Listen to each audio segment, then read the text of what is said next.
भारत माता की, भारत माता की, भारत माता की। आंध्र प्रदेश के राज्यपाल सैयद अब्दुल नजीर जी, यहां के लोकप्रिय मुख्यमंत्री मेरे मित्र श्रीमान चंद्रबाबू नायडू जी,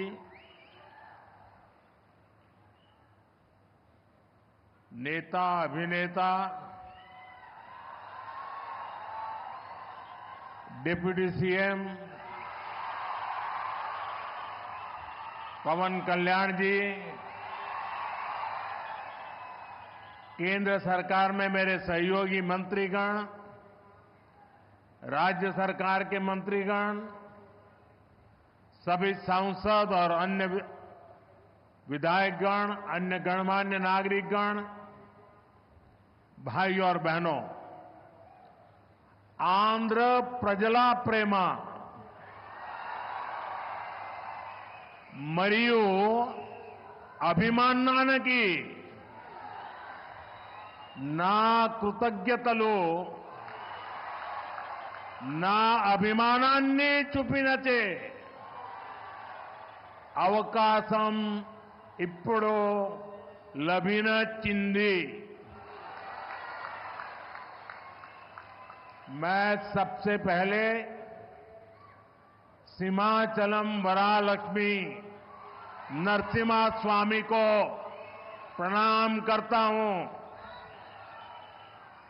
आंध्र प्रदेश गवर्नर श्री सैयद अब्दुल नजीर गारू, जननेता मुख्यमंत्री श्री चंद्रबाबु नायडू गारू, नेता मरियु अभिनेता డిప్యూటీ సీఎం పవన్ కళ్యాణ్ గారు, కేంద్ర ప్రభుత్వంలో నా సహచర మంత్రులు, రాష్ట్ర మంత్రులు, ఎంపీలు, ఎమ్మెల్యేలు మరియు ఇతర ప్రముఖులు, సోదర సోదరీమణులు, ఆంధ్రప్రదేశ్ రాష్ట్ర ప్రజల ప్రేమ మరియు అభిమానానికి నా కృతజ్ఞతలు। నా అభిమానం చూపించే అవకాశం ఇప్పుడు నాకు లభించింది। ముందుగా మనం సింహాచలం వరాహ లక్ష్మీ నరసింహస్వామి వారికి నేను నమస్కరిస్తున్నాను। साथियों, आप सबके आशीर्वाद से 60 साल के अंतराल के बाद देश में तीसरी बार एक सरकार चुनी गई और सरकार बनने के बाद एक प्रकार से विधिवत रूप से मेरा ये पहला कार्यक्रम है और जो शानदार स्वागत सम्मान आपने किया, रास्ते भर जिस प्रकार से लोग आशीर्वाद दे रहे थे और आज चंद्रबाबू ने अपने भाषण में सारे शिक्षर लगा दिए हैं। उनके एक एक शब्द के स्पिरिट को, उनकी भावना को मैं आदर करता हूं और मैं आंध्रवासियों से, देशवासियों से विश्वास दिलाता हूं कि जो भावना आज चंद्रबाबू प्रकट कर रहे थे, हम सब मिलकर के उन लक्ष्यों को अवश्य पार करेंगे। మీ ఆశీర్వాదంతో 60 సంవత్సరాల తర్వాత మూడోసారి మళ్ళీ కేంద్రంలో మన ప్రభుత్వం వచ్చింది। తరువాత మీ యొక్క ఆశీర్వాదం, మీ యొక్క స్వాగతం నేను చూశాను। దానికి మించి మన అధినాయకుడు చంద్రబాబు నాయుడు గారు ఆయన స్పీచ్లో అన్ని విషయాలు కూడా కూలంకుషంగా చెప్పారు। ఆయన చెప్పిన ప్రతి విషయాన్ని కూడా గౌరవిస్తూ ఆంధ్రప్రదేశ్ రాష్ట్రానికి సంబంధించి ముఖ్యమంత్రి వర్యులు, రాష్ట్ర ప్రజలు ఏవైతే విశ్వాసం చూపిస్తున్నారో ఆ విశ్వాసాన్ని ఎక్కడా కూడా భంగం కలిగించకుండా మీ లక్ష్యాలు అన్నిటినీ కూడా సాకారం చేయడానికి నా వంతుగా మీకు సహకరిస్తాను అని తెలియజేస్తున్నాను। साथियों, हमारा आंध्र प्रदेश संभावनाओं का और अवसरों का, पॉसिबिलिटीज और अपॉर्चुनिटीज का राज्य है। जब आंध्र की ये पॉसिबिलिटीज साकार होगी तो आंध्र भी विकसित बनेगा और तभी भारत भी विकसित राष्ट्र बनेगा। इसलिए आंध्र का विकास ये हमारा विजन है। आंध्र के लोगों की सेवा ये हमारा संकल्प है। మిత్రులారా, మన ఆంధ్రప్రదేశ్ సాధ్యతలు మరియు అవకాశాలు కలిగి ఉన్న రాష్ట్రం. ఆంధ్రుల అవకాశాలు సాకారమైనప్పుడు ఆంధ్రప్రదేశ్ రాష్ట్రంతో పాటు భారతదేశం కూడా వికాసవంతంగా అభివృద్ధి చెందుతుంది. అందుకనే ఆంధ్రప్రదేశ్ రాష్ట్రం తాలూకా అభివృద్ధి మా విజన్, ఆంధ్ర ప్రజల సేవే మా సంకల్పం. आंध्र प्रदेश ने 2047 तक राज्य को करीब करीब $2.5 ट्रिलियन की इकोनॉमी बनाने का लक्ष्य रखा है। इस विजन को साकार करने के लिए चंद्रबाबू गारू की सरकार ने स्वर्ण आंध्र एट 2047 की पहल की है। इसमें केंद्र की एनडीए सरकार भी आंध्र प्रदेश के हर लक्ष्य के साथ कंधे से कंधा मिलाकर चल रही है।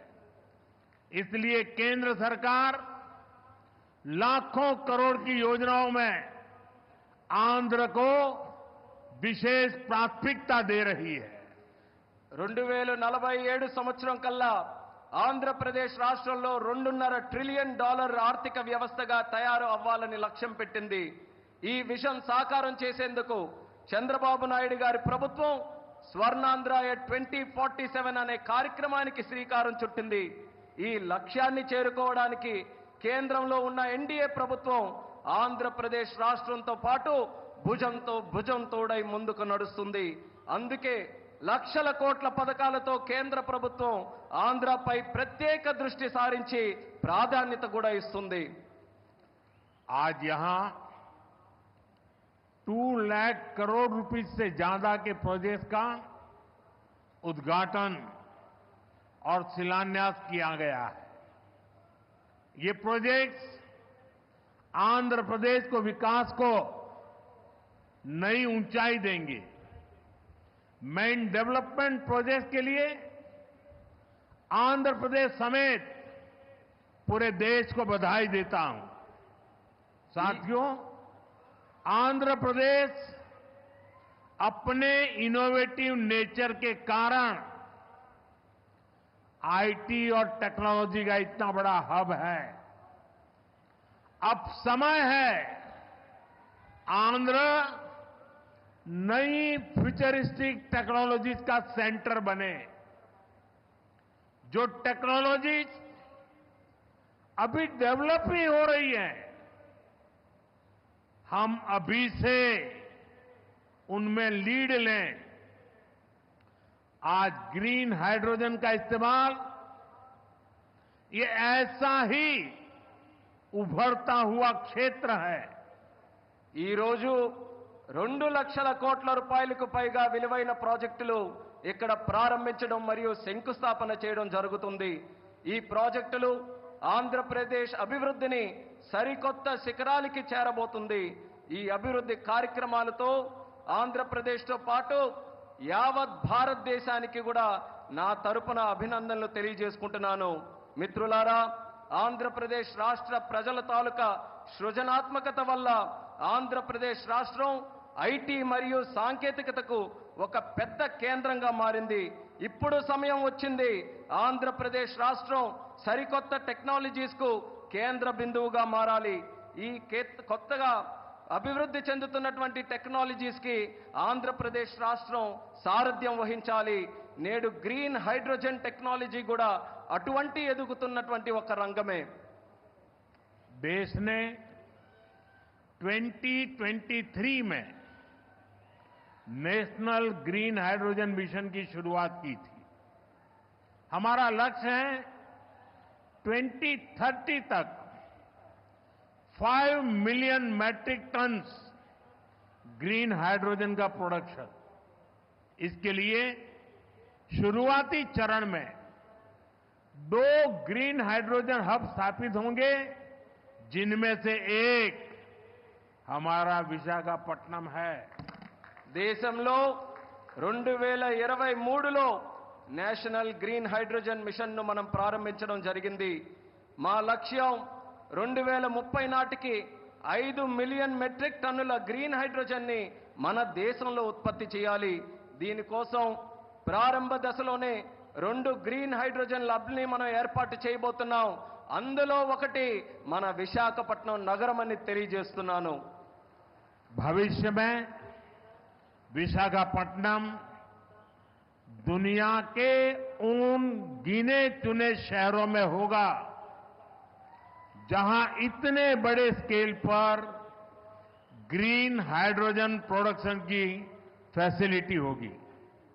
इस ग्रीन हाइड्रोजन हब से अनेक जॉब अपॉर्चुनिटीज तैयार होगी। साथ ही आंध्र प्रदेश में मैन्युफैक्चरिंग इकोसिस्टम भी डेवलप होगा। साथियों, आज मुझे नक्कापल्ली में बल्क ड्रग पार्क प्रोजेक्ट का शिलान्यास करने का अवसर भी मिला है। आंध्र प्रदेश देश के उन 3 राज्यों में से एक है जहां इस तरह के पार्क की स्थापना की जा रही है। इस पार्क में मैन्युफैक्चरिंग और रिसर्च के लिए बेहतरीन इंफ्रास्ट्रक्चर तैयार किया जाएगा। इससे इन्वेस्टर्स का उत्साह बढ़ेगा और यहां की फार्मा कंपनियों को फायदा होगा। భవిష్యత్తులో పెద్ద ఎత్తున గ్రీన్ హైడ్రోజన్ ఉత్పత్తి చేసే నగరాలలో ఒకటిగా మన విశాఖపట్నం ఉండబోతుంది. ఈ గ్రీన్ హైడ్రోజన్ హబ్ ద్వారా అనేక ఉద్యోగ అవకాశాలు సృష్టించబడతాయి. దీంతో ఆంధ్రప్రదేశ్లో మ్యానుఫ్యాక్చరింగ్ వ్యవస్థ కూడా అభివృద్ధి చెందబోతుంది. మిత్రులారా, ఈ రోజు అనకాపల్లి పార్లమెంటులో ఉండే నక్కపల్లిలో బల్క్ డ్రగ్ పార్క్ కు కూడా శంకుస్థాపన చేసే అవకాశం నాకు కలిగింది. దేశంలో 3 రాష్ట్రాలలో ఈ తరహాలో పార్కులు ఏర్పాటు చేయబడుతున్నాయి. అందులో ఆంధ్రప్రదేశ్ ఉండడం నాకు చాలా ఆనందంగా ఉంది. ఈ పార్కులో మ్యానుఫ్యాక్చరింగ్ మరియు పరిశోధన కోసం అద్భుతమైన మౌలిక సదుపాయాలు ఏర్పాటు చేయడం జరుగుతుంది. దీనివల్ల పెట్టుబడిదారుల్లో ఆసక్తి పెరుగుతుంది మరియు ఫార్మాసిటీ కంపెనీలకి కూడా చాలా ఉపయోగపడుతుందని తెలియజేస్తున్నాను. साथियों, हमारी सरकार अर्बनाइजेशन को एक अपॉर्चुनिटी के रूप में देखती है और हम आंध्र को न्यू एज अर्बनाइजेशन का एक उदाहरण बनाना चाहते हैं। इसी विजन को साकार करने के लिए आज कृष्णापट्टनम इंडस्ट्रियल एरिया यानी क्रीज सिटी का फाउंडेशन स्टोन रखा गया है। ये smart city Chennai Bengaluru industrial corridor का हिस्सा बनेगी। इससे आंध्र में thousands ऑफ करोड़ का इन्वेस्टमेंट आएगा और लाखों इंडस्ट्रियल जॉब तैयार होगी। మిత్రులారా, మా ప్రభుత్వం పట్టణీకరణకు ఒక అవకాశంగా చూస్తుంది. అలానే మన ఆంధ్రప్రదేశ్ రాష్ట్రం నవయుగ పట్టణీకరణకు ఉదాహరణగా ఉండబోతుంది. ఈ విజన్ సాకారం చేసేందుకు నేడు కృష్ణపట్నం ఇండస్ట్రియల్ ఏరియా అంటే క్రిస్ సిటీ శంకుస్థాపన కూడా చేయడం జరుగుతుంది. చెన్నై బెంగళూరు ఇండస్ట్రియల్ కారిడోర్లో ఈ స్మార్ట్ సిటీ ఒక భాగం అవ్వబోతుంది. ఆంధ్రప్రదేశ్లో దీని వల్ల వేల కోట్ల రూపాయలు పెట్టుబడులతో పాటు పారిశ్రామిక ఉద్యోగ అవకాశాలు కూడా పెరుగుతున్నాయని తెలియజేస్తున్నాను. साथियों, आंध्र प्रदेश को पहले से श्री सिटी के रूप में मैन्युफैक्चरिंग हब का फायदा मिल रहा है।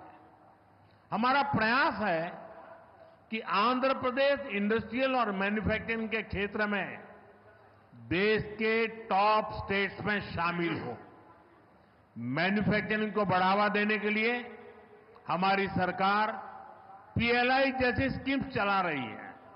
इसका परिणाम ये है कि आज कई प्रोडक्ट्स की मैन्युफैक्चरिंग में भारत की गिनती दुनिया के टॉप कंट्रीज में होने लगी है। మిత్రులారా, ఆంధ్రప్రదేశ్లో నేడు శ్రీ సిటీ రూపంలో తయారీ రంగం యొక్క ఉపయోగం ప్రజలకు అందుతుంది. మా ప్రయత్నం ఏంటంటే ఆంధ్రప్రదేశ్ రాష్ట్ర పారిశ్రామిక మరియు తయారీ రంగంలో దేశంలోనే అగ్రగామిగా నిలబడాలి. తయారీ రంగాన్ని ప్రోత్సహించడానికి మా ప్రభుత్వం పిఎల్ఐ లాంటి స్కీమ్స్ ని ప్రోత్సహించడం కూడా జరుగుతుంది. దీని ఫలితంగా నేడు భారతదేశం మొబైల్ తయారీ రంగంలో ప్రపంచంలోనే ఉన్నతమైనటువంటి ర్యాంకింగ్స్ లో స్థానం కూడా సంపాదించుకుంది. साथियों, आज नए विशाखापट्टनम शहर में साउथ कोस्ट रेलवे जोन मुख्यालय की भी फाउंडेशन रखी जा रही है। आंध्र प्रदेश के विकास के लिहाज से ये बहुत इंपॉर्टेंट है। लंबे समय से एक अलग रेलवे जोन की मांग हो रही थी। आज ये स्वप्न साकार हो रहा है। మిత్రులారా, నేడు విశాఖపట్నం నగరంలో సౌత్ కోస్ట్ రైల్వే జోన్ ప్రధాన కార్యాలయానికి పునాది కూడా వేస్తున్నాం. ఆంధ్రప్రదేశ్ అభివృద్ధి దృష్ట్యా ఇది చాలా ముఖ్యమైనటువంటి కార్యక్రమం. ప్రత్యేక రైల్వే జోన్ కావాలన్న డిమాండ్ చాలా కాలంగా ఉంది. అటువంటి ఈ కళ, ఈ చిరకాల కోరిక ఈ రోజు నెరవేరబోతుందని తెలియజేసుకుంటున్నాను. साउथ कोस्ट रेलवे जोन का मुख्यालय बनने के बाद इस पूरे क्षेत्र में कृषि और व्यापार से जुड़ी एक्टिविटीज का विस्तार होगा। इसके अलावा टूरिज्म क्षेत्र और लोकल इकोनॉमी को भी प्रगति के नए अवसर मिलेंगे। సౌత్ కోస్ట్ రైల్వే జోన్ యొక్క ప్రధాన కార్యాలయం అయిన తర్వాత మన ఉత్తరాంధ్ర ప్రాంతంలో వ్యవసాయం మరియు వ్యాపారానికి సంబంధించి కార్యకలాపాలలో విస్తరణ జరగబోతుంది. ఇంతే కాకుండా పర్యాటక రంగం మరియు స్థానిక ఆర్థిక వ్యవస్థకు కూడా కొత్త అవకాశాలు లభిస్తాయని తెలియజేస్తున్నాను. आज यहां कनेक्टिविटी से जुड़े thousands ऑफ करोड़ के प्रोजेक्ट्स का उद्घाटन और शिलान्यास भी हुआ है। रेलवे के क्षेत्र में आंध्र प्रदेश उन राज्यों में शामिल है जहां 100% इलेक्ट्रिफिकेशन हो चुका है। आंध्र प्रदेश के 70 से ज्यादा रेलवे स्टेशनों को अमृत भारत स्टेशन योजना के तहत डेवलप किया जा रहा है। आंध्र प्रदेश के लोगों की ईज ऑफ ट्रेवल के लिए 7 वंदे भारत ट्रेनें और अमृत भारत ट्रेन भी चलाई जा रही है। నేడు కనెక్టివిటీకి సంబంధించి వేల కోట్ల విలువైన ప్రాజెక్టుల ఇక్కడ ప్రారంభోత్సవం మరియు శంకుస్థాపన జరుగుతుంది. రైల్వే రంగంలో ఆంధ్రప్రదేశ్లో నేడు 100% విద్యుదీకరణ జరిగింది. ఆంధ్రప్రదేశ్లోని 70కి పైగా రైల్వే స్టేషన్లు అమృత్ భారత్ స్టేషన్ల కింద అభివృద్ధి చేయబడుతున్నాయి. ఆంధ్రప్రదేశ్ ప్రజల ప్రయాణ సౌలభ్యం కోసం 7 వందే భారత్ రైళ్లు అలాగే అమృత్ భారత్ ట్రైన్లు కూడా నడిపిస్తున్నామని తెలియజేస్తున్నాను. साथियों, आंध्र में ये infrastructure revolution, better connectivity, better सुविधाएं, इनसे पूरे प्रदेश का लैंडस्केप बदलेगा। इससे ईज ऑफ लिविंग और ईज ऑफ डूइंग बिजनेस बढ़ेगा। यही विकास आंध्र की करीब $2.5 ट्रिलियन इकोनॉमी का आधार बनेगा। साथियों, विशाखापट्टनम और आंध्र प्रदेश के कोस्ट सैकड़ों वर्षों से भारत के ट्रेड का गेटवे रहे हैं। आज भी विशाखापट्टनम का उतना ही महत्व है। हम समुद्र से जुड़ी अपॉर्चुनिटी के पूरे इस्तेमाल के लिए ब्लू इकोनॉमी को मिशन मोड में बढ़ावा दे रहे हैं। इसके लिए विशाखापट्टनम फिशिंग हार्बर को और आधुनिक बनाया जा रहा है। మిత్రులారా, ఆంధ్రాలో ఈ మౌలిక సదుపాయాల విప్లవంతో పాటు మెరుగైన కనెక్టివిటీ, మెరుగైన సౌకర్యాల వల్ల ఆంధ్రప్రదేశ్ రాష్ట్రం ముఖ చిత్రం కూడా మారబోతుంది. దీనివల్ల జీవన సౌలభ్యం, వ్యాపార సౌలభ్యం కూడా పెరగబోతుంది. ఇది ఆంధ్ర యొక్క దాదాపు $2.5 ట్రిలియన్ ఆర్థిక వ్యవస్థకు పునాది కాబోతుంది. మిత్రులారా, విశాఖపట్నం మరియు ఆంధ్రప్రదేశ్లో ఉన్నటువంటి తీర ప్రాంతాలు వందల సంవత్సరాలుగా భారతీయ వాణిజ్యంలో పాలు పంచుకున్నాయి. నేటికి విశాఖపట్నానికి అదే ప్రాముఖ్యత ఉందని కూడా తెలియజేస్తున్నాను. సముద్ర సంబంధిత అవకాశాలు పూర్తిగా వినియోగించుకోవడానికి బ్లూ ఎకానమీని మిషన్ మోడ్లో ముందుకు నడిపించబోతున్నాం. ఇందుకోసం విశాఖపట్నంలో ఉన్నటువంటి షిప్పింగ్ హార్బర్ని కూడా మరింత ఆధునీకరిస్తబోతున్నామని ఈ సందర్భంగా తెలియజేస్తున్నాను. आंध्रा के हमारे फिशरीज से जुड़े भाई बहनों की इनकम और बिजनेस बढ़े, हम इस दिशा में पूरी संवेदनशीलता से काम कर रहे हैं. हमने फिशरमैन को किसान क्रेडिट कार्ड जैसी सुविधाएं उपलब्ध कराई है. हम समुद्र में सुरक्षा के लिए भी अहम कदम उठा रहे हैं. साथियों, हमारा प्रयास है कि देश के हर सेक्टर में inclusive and all round development होना चाहिए, ताकि विकास का फायदा हर वर्ग को मिले. इसके लिए एनडीए सरकार समृद्ध और आधुनिक आंध्र प्रदेश के निर्माण के लिए प्रतिबद्ध है. आज जिन प्रोजेक्ट का शुभारंभ हो रहा है, उससे आंध्र के लोगों की समृद्धि सुनिश्चित होगी. मैं एक बार फिर इन प्रोजेक्ट के लिए आप सभी को बहुत बहुत बधाई देता हूं. ఆంధ్రాలో మత్స్యకార సోదర సోదరీమణుల ఆదాయం మరియు వ్యాపారం పెరిగే విధంగా పూర్తి నిబద్ధతతో మేము పనిచేయబోతున్నాం.